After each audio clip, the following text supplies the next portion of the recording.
नमस्कार, आप सभी का एक बार फिर से स्वागत है। आप सभी को निर्जला एकादशी की हार्दिक शुभकामनाएं। आइए सुनते हैं निर्जला एकादशी की पौराणिक व्रत कथा।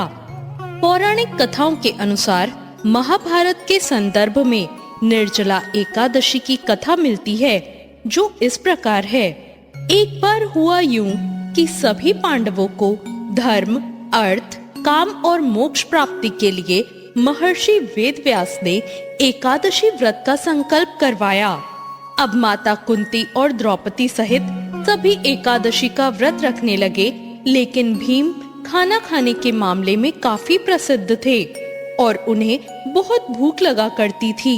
उन्हें भूख बर्दाश्त से बाहर होती थी, इसलिए उनके लिए महीने में 2 दिन उपवास रखना बहुत कठिन था। जब पूरा परिवार उन पर व्रत रखने के लिए दबाव डालने लगा, तो वो इसकी युक्ति ढूंढने लगे कि उन्हें भूखा नहीं रहना पड़े और उपवास का पुण्य भी उन्हें मिल जाए।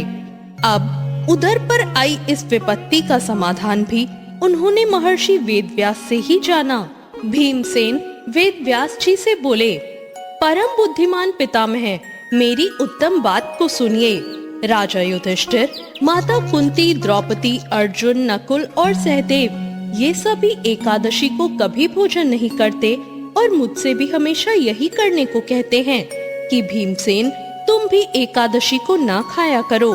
किंतु मैं उन लोगों से यही कहता हूँ कि मुझसे भूख नहीं सही जाएगी।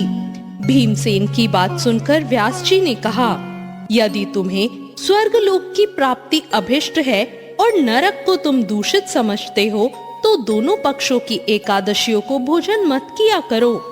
भीमसेन बोले, महाबुद्धिमान पितामह, मैं आपके सामने सच्ची बात कहता हूँ।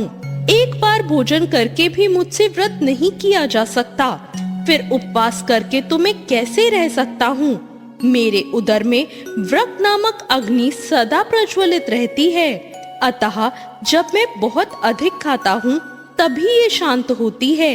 इसलिए महामुने, मैं वर्ष भर में केवल एक ही उपवास कर सकता हूँ, ऐसा उपवास जिससे स्वर्ग की प्राप्ति भी सुलभ हो जाए और इसे करने से मैं कल्याण का भागी भी हो सकूं।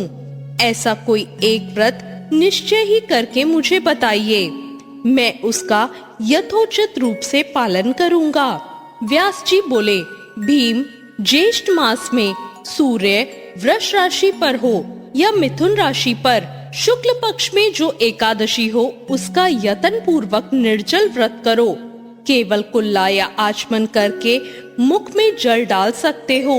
उसको छोड़कर किसी प्रकार का जल विद्वान पुरुष मुंह में न डाले, अन्यथा व्रत भंग हो जाएगा। एकादशी को सूर्योदय से लेकर दूसरे दिन के सूर्योदय तक मनुष्य जल का त्याग करे तो ये व्रत पूर्ण होता है। तदंतर द्वादशी को प्रभात काल में स्नान करके ब्राह्मणों को विधि पूर्वक जल और स्वर्ण का दान करे। इस प्रकार सब कार्य पूरा करके जितेंद्रिय पुरुष ब्राह्मणों के साथ भोजन करे। वर्ष भर में जितनी एकादशियां होती हैं, उन सब का फल निर्जला एकादशी के सेवन से मनुष्य प्राप्त कर लेता है, इसमें कोई संदेह नहीं है। शंख, चक्र और गदा धारण करने वाले भगवान केशव ने मुझसे कहा था कि यदि मानव सबको छोड़कर एकमात्र मेरी शरण में आ जाए और एकादशी को निराहार रहे, तो वो सभी पापों से छूट जाता है। एकादशी व्रत करने वाले पुरुष के पास विशाल काय, विकराल आकृति और काले रंग वाले दंड पाशधारी भयंकर यमदूत नहीं आते। अंतकाल में पीतांबरधारी सौम्य स्वभाव वाले, हाथ में सुदर्शन चक्र धारण करने वाले और मन के समान वेगशाली विष्णुदूत आखिर इस वैष्णव पुरुष को भगवान विष्णु के धाम ले जाते हैं। अतः निर्जला एकादशी को पूर्ण यत्न करके उपवास और श्रीहरि का पूजन करो। स्त्री हो या पुरुष, यदि उसने मेरु पर्वत के बराबर भी महान पाप किया हो, वो सब इस एकादशी के प्रभाव से भस्म हो जाते हैं। जो मनुष्य उस दिन जल के नियम का पालन करता है, वो पुण्य का भागी होता है। उसे एक एक पहर में कोटि कोटि स्वर्ण मुद्रा दान करने का फल प्राप्त होता है। मनुष्य निर्जला एकादशी के दिन स्नान, दान, जप, होम आदि जो कुछ भी करता है वो सब अक्षय हो जाता है। ये भगवान श्री कृष्ण का कथन है। निर्जला एकादशी को विधि पूर्वक उत्तम रीति से उपवास करके मानव वैष्णव पद को प्राप्त कर लेता है। जो मनुष्य एकादशी के दिन अन्न खाता है वो पाप का भोजन करता है। इस लोक में वो चांडाल के समान है और मरने पर उसको दुर्गति प्राप्त होती है। जो ज्येष्ठ के शुक्ल पक्ष में एकादशी को उपवास करके दान करेंगे वो परम पद को प्राप्त होंगे। जिन्होंने एकादशी को उपवास किया है वे ब्रह्म हत्यारे, शराबी, चोर या गुरुद्रोही होने पर भी सभी पातकों से मुक्त हो जाते हैं। कुंती नंदन, निर्जला एकादशी के दिन श्रद्धालु स्त्री पुरुषों के लिए जो विशेष दान और कर्तव्य विहित है उन्हें सुनो।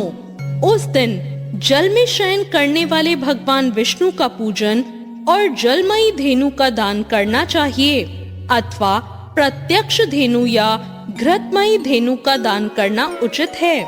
पर्याप्त दक्षिणा और भांति भांति के मिष्ठानों द्वारा यत्न पूर्वक ब्राह्मणों को संतुष्ट करना चाहिए। ऐसा करने से ब्राह्मण अवश्य संतुष्ट होते हैं और उनके संतुष्ट होने पर श्री हरि मोक्ष प्रदान करते हैं। जिन्होंने शम, दम और दान में प्रवृत्त हो श्री हरि की पूजा और रात्रि में जागरण करते हुए इस निर्जला एकादशी का व्रत किया है, उन्होंने अपने साथ ही बीती हुई 100 पीढ़ियों और आने वाली 100 पीढ़ियों को भगवान वासुदेव के परम धाम में पहुंचा दिया है।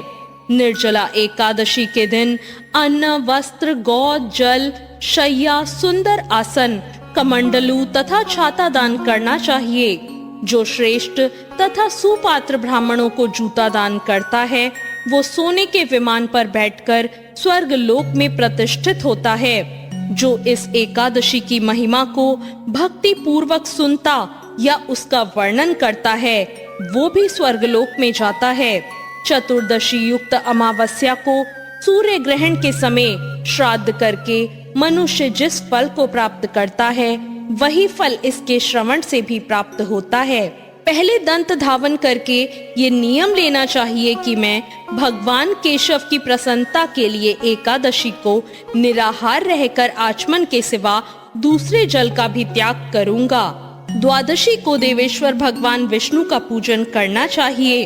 गंध, धूप, पुष्प और सुंदर वस्त्र से विधि पूर्वक पूजन करके जल के घड़े का दान संकल्प करते हुए करना चाहिए। हमें कहना चाहिए कि संसार सागर से तारने वाले हे देव देव ऋषिकेश, इस जल के घड़े का दान करने से आप मुझे परम गति की प्राप्ति करवाइए। भीमसेन, ज्येष्ठ माह के शुक्ल पक्ष की जो शुभ एकादशी होती है उसका निर्जला व्रत करना चाहिए। उस दिन श्रेष्ठ ब्राह्मणों को शक्कर के साथ जल के घड़े का दान करना चाहिए। ऐसा करने से मनुष्य भगवान विष्णु के समीप पहुंचकर आनंद का अनुभव करता है और द्वादशी को ब्राह्मण भोजन कराने के बाद स्वयं भोजन करना चाहिए। जो इस प्रकार पूर्ण रूप से पापनाशिनी एकादशी का व्रत करता है वो सब पापों से मुक्त होकर आनंदमय पद को प्राप्त होता है। ये सुनकर भीमसेन ने भी इस शुभ एकादशी के व्रत को आरंभ कर दिया। तब से ये लोक में पांडवी एकादशी या भीमसेनी एकादशी के नाम से भी विख्यात हुई। तो ये थी निर्जला एकादशी की व्रत कथा। आपको ये कथा कैसी लगी कमेंट करके जरूर बताएं। साथ ही मेरे चैनल को सब्सक्राइब करना ना भूलें। धन्यवाद।